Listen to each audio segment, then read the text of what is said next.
Thank you, Vittorio. I will be reading a shorter version of my paper that you can find in the drive,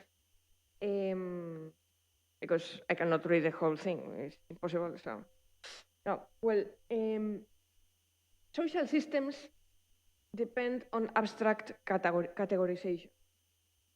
Refining and enriching those categories can help us deal with a variety of situations real people face, even if, in absence of a broader cultural framework, using those categories can eventually reinforce cultural prejudice and damage self-conception. Indeed, although words are useful, they also can be double-edged swords. If you fall into the unemployed category, you may have access to certain benefits, social benefits. However, being classified as unemployed is not considered desirable. In a productive society, it carries a certain stigma. But of course, you are never just unemployed, because your life is never exhausted in that or any other aspect of your social identity. Individual people always exceed or transcend social categorizations. Hence, in order to create more inclusive societies, we should not merely aim at refining those categories. Rather, we need to enlarge our cultural vision of the human being, move beyond the categories entrenched in the social system, and make room in society to the variegated contribution of people with unique life trajectories, subject to all sorts of contingencies. In the last decades, we have witnessed important changes in the way legislation approaches disability. Instead of approaching it in medical terms, as it was common in the past, current legal texts have adopted a mixed approach, which conceptualizes disability in terms of interaction between persons with impairments and their social environment. Accordingly, overcoming disabilities is not just a matter of medical interventions, but also a matter of social intervention. Along these lines, in an article entitled Rethinking Disability, 2018, some contributors to the 2018 report on disability stated that, quote, the important lesson learned from the World Health Organization's activities conceptualizing and measuring disability is that disability is a universal human experience, in the sense that everyone can be placed on a continuum of functioning and either currently experiences or is vulnerable to experiencing disability over the course of their life. This understanding of disability is the key to mainstreaming disability within the public discourse. Truly, disability is about all of us, and as disability advocates rightly say, disability must be mainstreamed in society and throughout health and social policy such that it indeed becomes everyone's business, end quote. By placing disability in a continuum of functioning, the concept has certainly been expanded and virtually made universal, so that almost everybody can recall an experience that gives a personal insight into its meaning, even if not everybody can identify himself or herself as disabled. For the latter, malfunctioning must be permanent. Interestingly, that malfunctioning needs not to be placed on the individual alone, but in the interaction between the individual and his or her environment. While the social model certainly captures an important aspect that affects the lives of many disabled people, one could discuss whether everything in the experience of disability can be captured merely in social terms. In this presentation, I will address this concern. Meanwhile, we should be aware that precisely because of its socially relative dimension, concepts of disability remain open to cultural interpretation in ways that can hinder the implementation of certain social policies. Social and cultural norms have a significant impact on what is considered disability in a society. Legal and social models do not exhaust the human experience of disability, which may not even be conceptualized as such in certain cultures. In the Minority Body 2016, Elizabeth Barnes tried to develop a metaphysical approach that does not, I quote, does not build normative assumptions into the definition of disability. It is treating disability as just one difference and not necessarily a bad difference. In this way, she tried to overcome the incoherence incurred by the disability movement, insofar as it embraces a celebratory attitude of disability, while aspiring to get rid of ableism. By contrast, she argued that disability, I quote, is neutral with respect to a person's well-being, even if, when combined with other factors, can be experienced negatively. Just like lacking an ability or enduring a hardship is not always a disadvantage, even if it is a disadvantage for certain purposes and for some people. This is Eva Quité. Despite being voiced by a disabled person, Barnes' approach proved a controversial one. In a recent article that reports the results of a philosophically informed literature review of the relevant empirical research concerning the relationship between disability and well-being, Abraham Hiller summarized his critique to Barnes in the following terms, I quote, "First, on average, those with disabilities have a significantly lower level of well-being than those without disability. Second, this lowered level of well-being endures across time. Third, this lowered level of well-being is probably not fully due to ableism or to society's lack of accommodation of disabled people. Fourth, disabled people in wealthy countries nevertheless typically do lead good lives. And fifth, individuals with some congenital disabilities do not experience as much of a lower level of well-being than those without disability." End quote. Interestingly, however, Hiller shares the view that the lives of disabled people are typically good lives, and there should be more of a focus on the positive aspects of being disabled, which in some cases are not possessed by those who are not disabled. End quote. Yet how can this possibly become a general outlook in absence of adequate social policies, or in a cultural context that values achievement and productivity above everything else? Eva Quité's pioneering philosophical work on disability was inspired by her experience as a mother of Shesha, born with a severe cognitive disability. In an interesting interview following the publication of her book, Learning from My Daughter, 2019, Quité reflected on how little conventional philosophical approaches had helped her to confront this situation, and by contrast, how much her life with her daughter had a profound influence on her philosophical and theoretical work. Thus, confronted with Peter Singer's approach to personhood, she argued that a human being cannot be captured in a set of properties, for it simply consists in being born to human parents. By a living human being, she writes, I mean all those born humans who are in a condition that is compatible with life, end quote.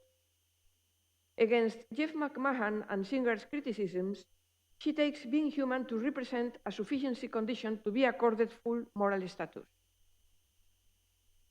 Although Eva Quité has developed her philosophy of disability in connection with the ethics of care, she acknowledges that many theorists of disability are hostile to this approach. They think that it diminishes the autonomy of disabled people, for it somehow sanctions their dependence on interpersonal relationships. Yet in Quité's view, dependence is a feature of every human life, this being a reason for bringing care into a theory of justice, which accordingly should balance the idea of rights and that of responsibilities towards dependence. Thus, she proposes to place the idea of dependence, rather than that of independence, at the center of our institutions and public policy. To those critics that claim that the notion of dependency is construed, she has a powerful argument on the contrary. No, the dependency of my daughter is not constructed. She would perish if there was not someone there tending to her needs. And there is nothing constructed about that. But independency is constructed. It is a construct that is an abstraction from all various dependencies that we decide to make invisible, end quote.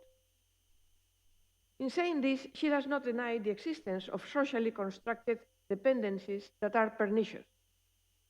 Precisely distinguishing between genuine normal dependencies and pernicious ones requires some conceptual work. That work starts by recognizing that some sort of dependency belongs to the human condition. Hence, Quité prefers the notion of managed dependency to signify the general human condition. Likewise, rather than speaking of autonomy, she draws on the feminist notion of relational autonomy. Who we are is both a consequence of and is constituted by those with whom we have been and are in relationship. End quote. The point of drawing those distinctions is that some human beings lack the kind of self-determination and self-reliance that make up the usual notion of independence, even if they retain a clear sense of themselves that makes them able to live good lives in their situation. The fact that their lives are affected by a special precariousness is, again, an accentuation of something that is proper to every human life. Nobody has a good life fully secure. In Quité's view, such precariousness need not affect our quality of life, again, as long as we have reason to feel relatively secure that we can get what we need. Precariousness reduces well-being when that precariousness is not countered with a security that we can either procure or receive from another what we need, end quote. The latter, however, requires entrenching the idea of dependency in our social system. Quité is well aware that these concepts are difficult to transfer to the institutional level, for this is focused on the generalized other, while care is primarily focused on particular others. In addition, the concept of autonomy is so embedded in the legislation that where people don't see any manifest autonomy, they assume a lack of agency and competency, which in turn gives them license to ignore what that person may want. Still, she thinks that the precariousness of a good life lived by a person with mental disabilities directs us to see the analogous precariousness in all our lives. This she takes to be one of the most urgent reasons for bringing awareness of disability into philosophical thought, namely, to provide a fuller understanding of the human condition. In my view, there are resources in the philosophical tradition to support what we have called a mixed approach to disability and incorporate dependency into our social policy, without thereby losing sight of meaningful differences between socially and technically enhancing the human condition. According to Aristotle, I quote Aristotle, if people meet with an impossibility, they give up. But if it seems possible, they will try to do it. And this is important. What is possible is what can be accomplished by our own effort. What can be brought about through our friends is, in a sense, accomplished by our own effort, in that the first principle is in us.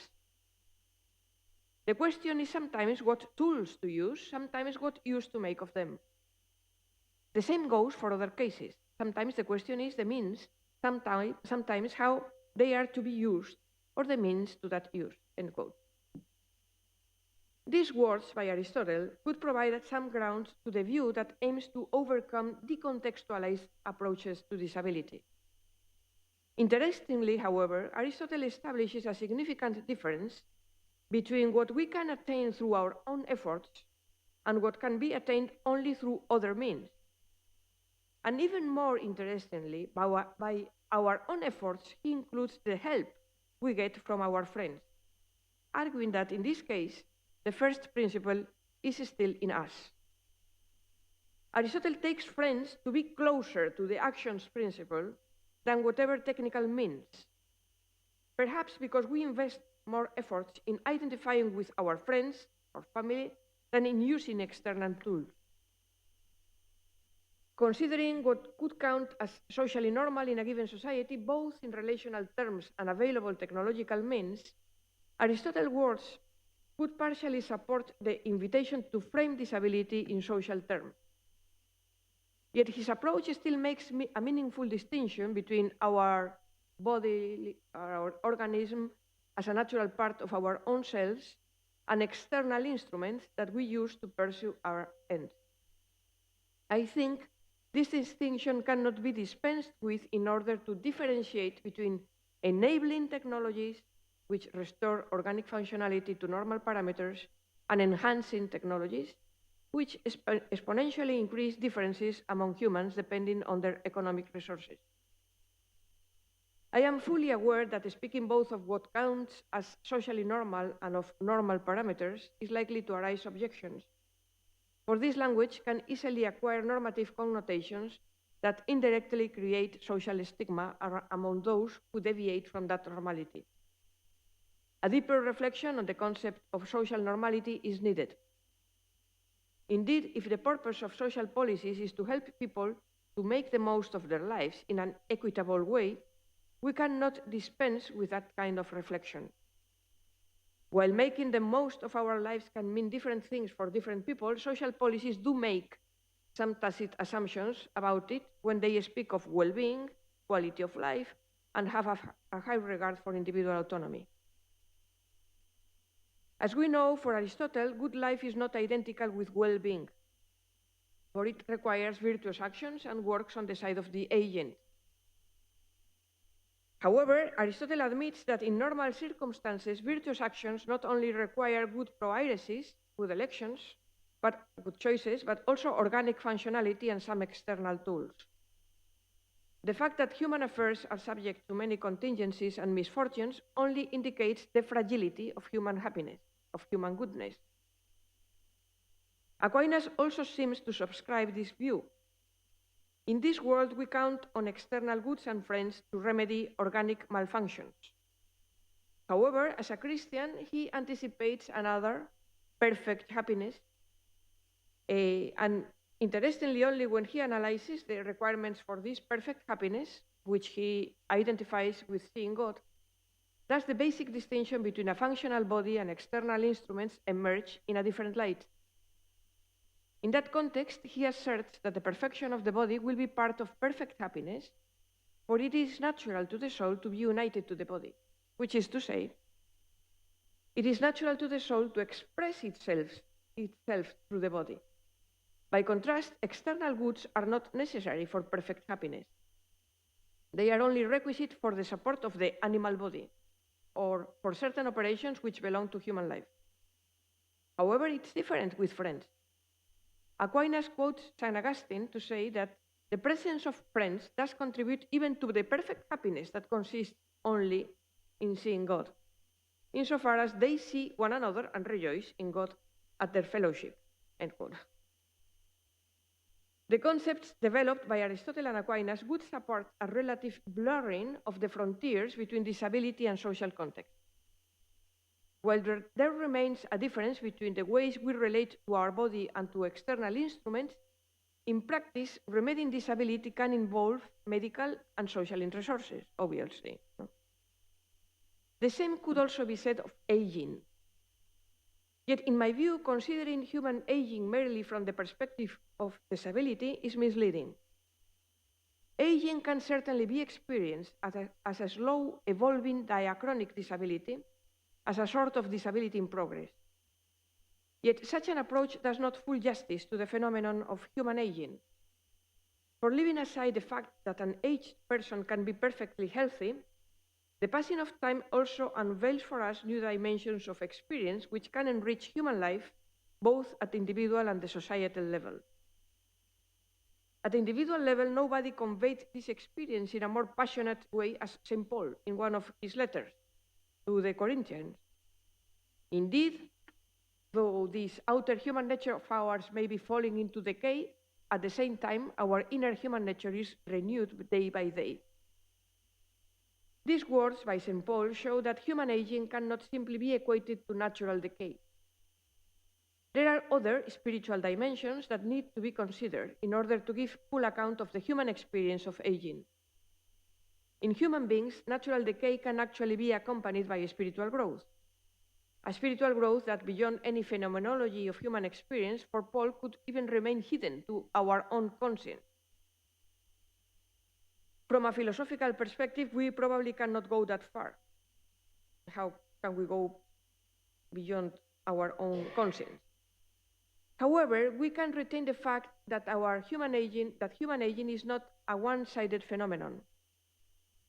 Only a callous naturalism, blind to the richness of human experience, would allow aging to be valued only through physical or intellectual performance. For human aging is not just a matter of being physically and psychologically functional, but also a matter of social context and cultural perceptions. Very often, the problem is not so much aging, rather the social perception of aging. A society that values productivity above all will tend to cast a negative light upon those who seem less productive. In the meantime, however, it runs the risk of losing sight of other kinds of values that enrich social life and lend meaning to productivity itself. While there is an increasing conscience that disabled persons should be given the opportunity to contribute with their specific talents, a similar conscience is still on the making in the case of aged people. It's only in recent times that the term ageism is gaining traction to signal a specific form of discrimination that systematically ignores the contributions that aged people can make to society. In part, this increasing awareness is caused by reflecting on how the demographic transition to older population is going to change our society. Thus, drawing on the World Report on Aging and Health of 2015, which explored the impact of this demographic shift on healthcare systems, the 69th World Health Assembly, held in 2016, clearly stated that longer lives are an incredible, valuable resource, both for each of us as individuals and for society more broadly. Older people participate in and contribute to society in many ways, including as mentors, caregivers, artists, consumers, innovators, entrepreneurs, and members of the workforce. This social engagement may in turn reinforce the health and well-being of older people themselves. End quote. It further noted that most of the health problems of older age are linked to chronic conditions and can be prevented or delayed by healthy behaviors and by the environments that support them. So that for people with significant declines in capacity, supportive environments can promote dignity, autonomy, functioning, and continued personal growth, even if the world is very far from this ideal, particularly for poor older people and those from disadvantaged social groups. Sarah Harper has suggested that growing awareness of age discriminatory practices by employers and fellow employees over a 20-year period was one of the main drivers of men moving out of full-time employment from age 50 onwards, while lack of training and development opportunities also figured highly as a driver of early retirement. Another driver, however, would be the importance of older adults being able to give unpaid care and support to family members through elder care and grandparenting. As a matter of fact, walking towards more inclusive societies involves paying attention to all people in all moments of their life trajectories, including the late phase of their lives, making room to the unique contribution that each person can make to society, not just in terms of productive goods, but also, as Donati notes, in terms of relational goods, which cannot be adequately measured in monetary terms.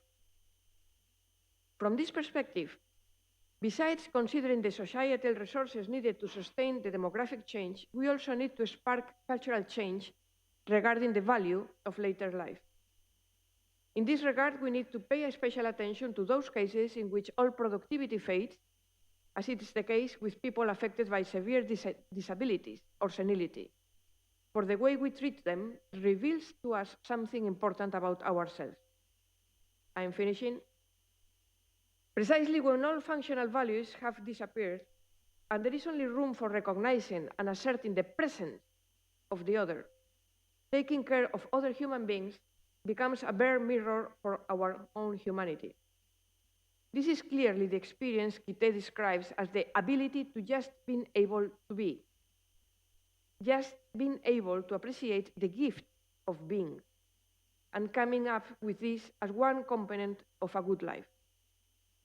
Far from being a philosopher's privilege, this is a basic human experience which unveils whether, after all, we ourselves have cultivated the fundamental ability of being human, recognizing the presence of our fellow.